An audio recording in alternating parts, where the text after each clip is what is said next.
We have to touch on Damar Hamlin. What happened to him? Tynes, it's a fraternity, whether you're a current player or a former player. We all felt it when he hit that ground. So kind of what was your thoughts when you saw it, and what's your thoughts leading into, now we're on a Thursday, what's your thoughts, the former player in you playing this game, and just kind of just take us into what was going in your head when you saw everything that happened? Yeah, first of all, it's great to see you guys. Just scared. I knew something was wrong very, very early on. It just looked different. And if you've been on a sideline, you saw the franticness of the medical staff, the players' emotions very, very quickly. It just was scary. And then, of course, my wife and I, and we love the NFL. We love the players. We love watching. It's been very good to us and our family.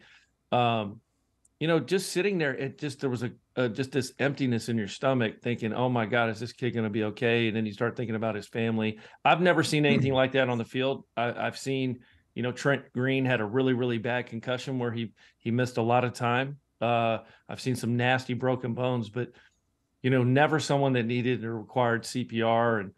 And, everything coming out of Cincinnati is positive, which is a blessing. Damar Hamlin, for everything you hear about him, is a wonderful young man with the toy drive and just a young guy trying to live his dream, like, Ryan Clark said on ESPN so well. I'm just glad the news coming out of there is positive. This is a life story, not a football story. And hopefully this young man can just continue living life to hell with football right now.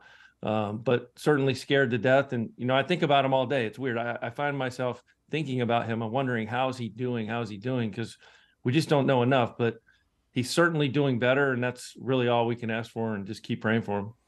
Yeah, Paul, and you got a chance, you wrote an article, and you've had a chance to be in the locker room with some of the Giants players. So kind of what are your thoughts when it all went down, and, kind of what's the vibe like around the Giants locker room on guys wanting to play this weekend? Yeah, you guys know I've been around a while. A lot of Wednesdays, right? A lot of Wednesdays, showing up and, start of the work week basically for football. And, this one was different. And, when Lawrence, you said, you didn't know how to feel. I think that's an emotion that everyone needs to embrace because we haven't seen it before. It's not a broken bone. It's not a concussion. There's been, and not to minimize what's gone on in the NFL for all these years with very serious physical ramifications from the violent game that you guys played. But we haven't seen this before. We haven't seen cardiac arrest on the field. So, I think everyone needs to embrace the fact that this is different. As a journalist, as a writer, going in on Wednesday, it was different. Look, the Giants had a team meeting, which was unprecedented. Brian Daboll spoke for a little bit, and then, you guys have been in plenty of team meetings, right? Have you ever had Ronnie Barnes, the head trainer and head of medical services, who you guys both know well, he spoke to the team.